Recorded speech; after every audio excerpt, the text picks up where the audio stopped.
உங்களால் ஃப்ரெஞ்சை சரளமாக கதைக்க முடியுமா? அல்லது இடையில் தடக்காமல் பிளாக் ஆகாமல் உங்களால் கதைக்க முடியுமா?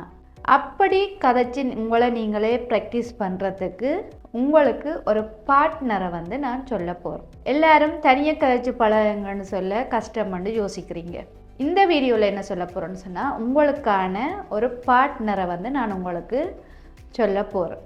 அவரோட தான் நீங்கள் ப்ராக்டிஸ் பண்ண போகிறீங்க. உங்களுக்கு என்னோட கூது ஃபான்ஸே படிக்கணும்னு சொல்லி சொன்னால் என் மெயில் அட்ரஸுக்கு மெயில் அனுப்புங்க. அதேமாதிரி டெல்ஃப் எக்ஸாமுக்கு உங்களை தயார்படுத்தணுமெண்டாக்கூடியும் என் மெயில் அட்ரஸுக்கு நீங்கள் மெயில் அனுப்புங்க. ஆர் அந்த பார்ட்னர்ன்னு தானே நீங்கள் யோசிக்கிறீங்க.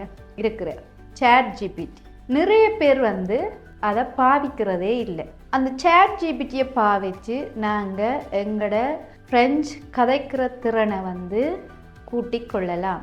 வேகமாக நாங்கள் கதைச்சி பழகலாம். அதுவும் 30 நாளில் கதைச்சி பழகலாம். அது எப்படி என்று சொல்லித்தான் முழுசாக இந்த வீடியோவில் சொல்ல போகிறோம். நீங்கள் ஒன்றும் செய்ய தேவையில்லை. ChatGPT ஆப்ஸை நீங்கள் இறக்கி வச்சுருப்பீங்க. சில பேர் அதை இறக்கி வச்சுட்டு பாவிக்காமல் கூட இருப்பீங்க. அதை ஓப்பன் பண்ணி அதில் நாங்கள் கதைக்கிறதுக்குரிய இது இருக்குது. அதை நீங்கள் என்ன செய்யணும்னு சொன்னால், அதை ஒன் பண்ணிவிட்டு முதலாவது கிழமை 30 நாளில் முதல் 7 நாள் முதலாவது கிழமை நீங்கள் என்ன செய்யணும்னு சொல்லி சொன்னால், உங்களுக்கு ஃப்ரெண்ட் சம்மந்தமாக என்ன டவுட் இருந்தாலும் அவர்கிட்ட நீங்கள் கதைச்சி கேட்கலாம். அது நீங்கள் ஆண் குரல்லையும் விடலாம் அல்லது பெண் குரல்லையும் விட்டு நீங்கள் கதைச்சி கொள்ளலாம். அடுத்ததாக என்ன செய்யலாம்னு சொல்லி சொன்னால், நீங்கள் ஒரு விஷயம் சம்மந்தமாக கதைக்கிறீங்க. இன்றைக்கு நான் இந்த நாள் ஃபுல்லாக செய்த விஷயத்தை ஃப்ரெஞ்சில் கதைக்கிறேன், இதை எனக்கு கொஹிஜே பண்ணு சரி பார்த்து சொல்லுன்னு சொன்னால் அவர் உங்களுக்கு நீங்கள் விடுற பிழைகளை திருத்தி திரும்ப சொல்லி தருவார். அதே மாதிரி இப்போ ஒரு உதாரணத்துக்கு ஜூசி ஃபெத்திக்கு இதை நாங்கள் இன்னும் ப்ளூனச்சுகளாக என்னென்னு சொல்லலாம் என்றால் அவர் அதுக்குரிய சினோனிம் ஃப்ராஸ் உங்களுக்கு தருவார். நீங்கள் எது சம்பந்தமாக கேட்குறீங்களோ அதுக்குரிய பதிலை அவர் உடனே தந்து கொண்டிருப்பார். அவருமே உங்களுக்கு ஃப்ரெஞ்சில் கதைப்பார். நீங்களுமே ஃப்ரெஞ்சில் கதை கேட்க அவர் நீங்கள் புல விட்டீங்கன்னு சொன்னால் உங்களுக்கு திருத்தி சொல்லி தருவார். இப்படி நீங்கள் முதலாவது கிழமை செய்யலாம். பொக்காபுலர் சொற்களை கூடி கேட்கலாம். இந்த சொல்லிட அர்த்தம் என்ன, இதை பாவிக்கிறதுக்கு என்னென்ன வசனத்தில் நாங்கள் பாவிக்கலாம் என்று கூடியும் நீங்கள் கேட்டு தெரிஞ்சு கொள்ளலாம். 2வது கிழமை என்ன செய்ய போகிறீங்கன்னு சொன்னால், இது இவ்வளவுமே 30 நாளுக்குரிய ஒரு ஷெடியூல். இப்போ நீங்கள் 30 நாள் மட்டும் என்னென்னு செய்வீங்கன்னு சொல்லித்தான் இந்த ப்ராக்டிஸ். 30 நாளைக்கு பிறகு நீங்களே வித்தியாசத்தை பார்ப்பீங்க. 2வது கிழமை என்ன செய்வீங்கன்னு சொன்னால், அவாவோடையோ இல்லை அவரோடையோ ChatGPTயோட டியலாக் கதைப்பீங்க. இப்போ உங்களுக்கு முக்கியமாக என்னென்ன தேவை, இப்போ நீங்கள் ஒரு டிக்கெட் எடுக்க போகிறீங்க, அதுக்கு கதைச்சி பழகணும். அதுக்கு தேவையான சொற்கள் எனக்கு தேவை. அதுக்கு நான் கதைக்கிறதுக்கு ஏற்ற மாதிரி நீங்களும் கதைங்க. இல்லை டாக்டரோட கதைக்கிறதுக்கு ஏற்ற மாதிரி, இல்லை ஒரு ராம்தேவ் எடுக்கிறதுக்கு ஏற்ற மாதிரி, எது சம்பந்தமானாலும் நீங்கள் டியலாக் கதைச்சி பழகணும். இதில் முக்கியமான விஷயம் என்னென்னு சொல்லி சொன்னால், நீங்கள் கதைக்கும்போது விடுற பிழைகளை அது உங்களுக்கு திருத்தி சொல்லி தரும். அப்படி திருத்தி தரும்போது அதை நீங்கள் ஒரு கொப்பி பேனை எடுத்து எழுதி வச்சுட்டு அடுத்த தடவை அதை கதைச்சி பழகும்போது நீங்கள் சரியாக கதைச்சி பழகணும். இப்படித்தான் நீங்கள் விடுற பிழைகள், சின்ன சின்ன பிழைகளை நீங்கள் திருத்தி கதைக்க வேணும்.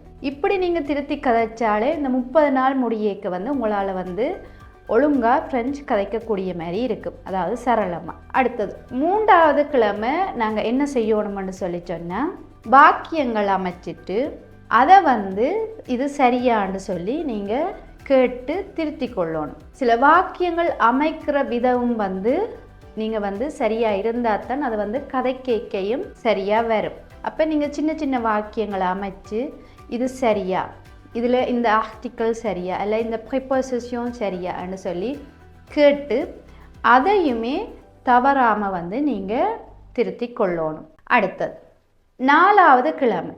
4வது கிழமை என்ன செய்யணும்னு சொல்லி சொன்னால், நீங்கள் தமிழில் யோசிக்கிறத குறைக்கணும். நிப்பாட்டுங்கண்டு என்னால் சொல்லலாது, குறைக்கணும்.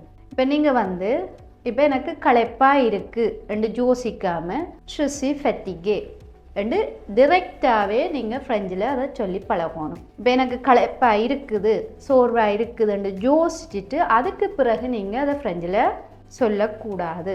நீங்கள் என்னென்ன உணர்வில் இருக்கிறீங்களோ, என்னென்ன இது இருக்கிறீங்களோ அதை வந்து உடனே சொல்ல தெரியணும், யோசிக்காமல் சொல்ல தெரியணும். இது வந்து மிக எளிதில் வராத விஷயம். இது வந்து பயிற்சி இருந்தால் மட்டும்தான் உங்களால் தமிழில் யோசிக்கிறத குறைச்சி ஃப்ரெஞ்சிலேயே கதைக்கக்கூடிய மாதிரி இருக்குது. அடுத்தது மிக மிக முக்கியமாக நீங்கள் என்ன செய்யணும்னு சொன்னால், இப்போ இந்த ஒரு மாதத்துக்கு நீங்கள் இதெல்லாம் செய்கிறீங்க, எல்லாம் சரியாக செய்கிறீங்க இல்லை, ஆனால் ஒரே எல்லா வீடியோலையும் சொல்கிற விஷயம் இதுதான், தவறாமல் வந்து நீங்கள் பயிற்சி செய்யணும். கடைசி ஒரு குறைஞ்சது வந்து ஒரு 10-15 நிமிஷமாவது நீங்கள் கதைக்கணும் ஒவ்வொரு நாளும். நாள் வந்து தவறக்கூடாது. ஒவ்வொரு நாளும் நீங்கள் ஒரு 10-15 நிமிஷம் ChatGPTயோட கதைச்சு பழகுங்க. உங்களோட பிழைகளை வந்து திருத்தி பழகுங்க. இப்படி நீங்கள் நாளாந்தம் செய்து கொண்டு வர 30 நாளில் வந்து உங்களால் கதைக்கக்கூடிய மாதிரி இருக்குது. நீங்கள் அடிப்படையே தெரியாத ஆட்கள் இல்லை, உங்களுக்கு அடிப்படை தெரிஞ்சிருக்கும். அதால் நான் உங்களுக்கு வந்து 30 நாளில் முடியும் என்று சொல்கிறதுக்குரிய காரணம் அதுதான். ஒருத்தரும் ஃப்ரெஞ்சில் ஒரு எழுத்து கூட தெரியாத ஆட்களாக இருக்க மாட்டீங்க.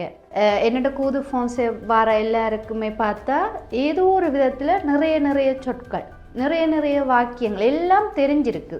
அதை வந்து ஒன்று சேர்த்து கதைக்க தெரியுதில்லை.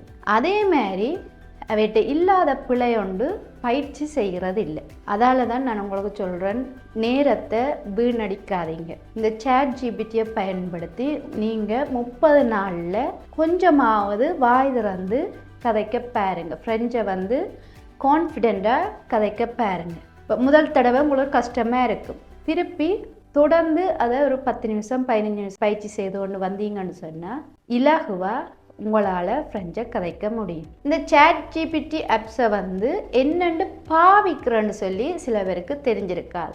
அப்படி அந்த ஆப்ஸை வந்து எப்படி பாவிக்கணும், எப்படி எழுதி கேட்கணும், எப்படி கதைச்சி கேட்கணும், கதைக்கிற இது எதில் இருக்கும், எழுதுகிற இதில் என்னென்ன நாங்கள் எழுதலாம்னு சொல்லி நான் ஏற்கனவே ஒரு வீடியோ அது சம்மந்தமாக போட்டிருக்கிறேன், முழுமையாக விவரமாக போட்டிருக்கிறேன். அதை வந்து ஃபர்ஸ்ட் கமெண்டில் கொடுக்குறேன், நீங்கள் அதை போய் பார்த்துட்டு இண்டேல இருந்தே இந்த டெக்னிக்ஸை வந்து நீங்கள் ப்ராக்டிஸ் பண்ணுங்கள்.